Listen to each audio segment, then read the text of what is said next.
আপনারা ইতিমধ্যে দেখেছেন যে আমাদের বৈধ ইলেকশন কমিশনার প্যানেল ইসি ইতিমধ্যে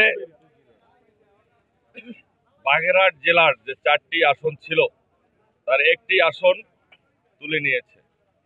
তাই বাগেরহাটের মানুষ ফেঁপে ফুটে উঠেছে এবং এইটা আমাদের বাগেরহাটবাসীর অস্তিত্ব, এটা দল মত নির্বিশেষে আমার মা মাটি মানুষের সকলের অস্তিত্ব।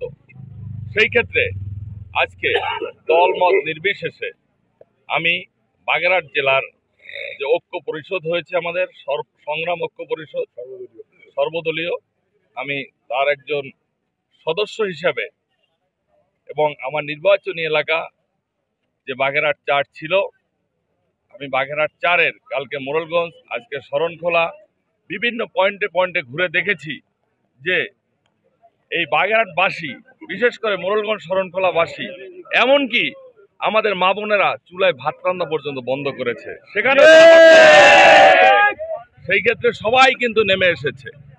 আমি কালকে কিন্তু বলেছি আজকে বাগেরহাটের সাথে এক আসনের সাথে মোল্লারহাট, মোড়লগঞ্জের সাথে কচুয়া, কয়েকদিন আগে দিয়েছিল মোংলা।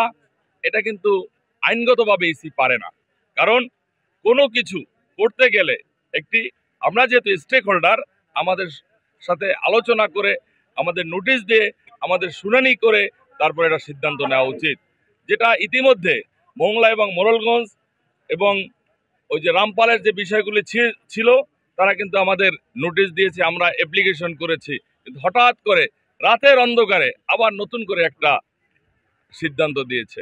এটা বিএনপি, জামাত, খেলাফত মজলিস, এনসিপি, বাগেরহাটের যারা আছে, এটা কোনোভাবে মানবে না।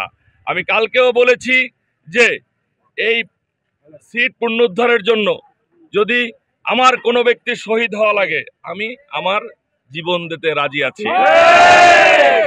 বাগেরহাটের আসন নিয়ে তালবাহানা কোনোভাবেই বাগেরহাটের জনগণ মেনে নেবে না, এবং নির্বাচন কমিশন যদি তার সিদ্ধান্ত থেকে সরে না দাঁড়ায়, বাগেরহাটবাসী দুর্বার আন্দোলন গড়ে তুলবে এবং এই বাগেরহাটকে বাংলাদেশ থেকে বিচ্ছিন্ন করে দেওয়া হবে। তাই অবিলম্বে বাগেরহাটের 4টি আসন ফিরিয়ে দেওয়া হোক এবং প্রয়োজনে বাগেরহাটে আরেকটি আসন দিয়ে বাগেরহাটে 5টি আসন করে দেওয়া হোক। আমি এটা বলবো। কোনটা হরতাল, সেই হরতাল আমরা বুধ এবং বৃহস্পতিবার এখন আজ চলছে, সন্ধ্যা 6টা পর্যন্ত চলবে। বাগেরহাটের নেতৃবৃন্দ আবার সম্মিলিত জোট বসবে সর্বদলীয়, সে সিদ্ধান্ত দেয় তা আমরা পালন করি। আমাদের দাবি 4টা আসন পুনর্বহাল করবেন, 3টা রেখেছেন, তা আমরা মানি না। ওনাদের সিদ্ধান্ত আমাদের সিদ্ধান্ত, সেটা আমরা পালন করি। জেলার নেতৃবৃন্দ যারা আছেন সেই সিদ্ধান্তকে আমরা মানি। তবে আজকের দিনের প্রতি যদি আমাদের দাবি না মানে, তবে এর চাইতে কঠিনতম আমাদের আন্দোলন আসার সম্ভাবনা আছে।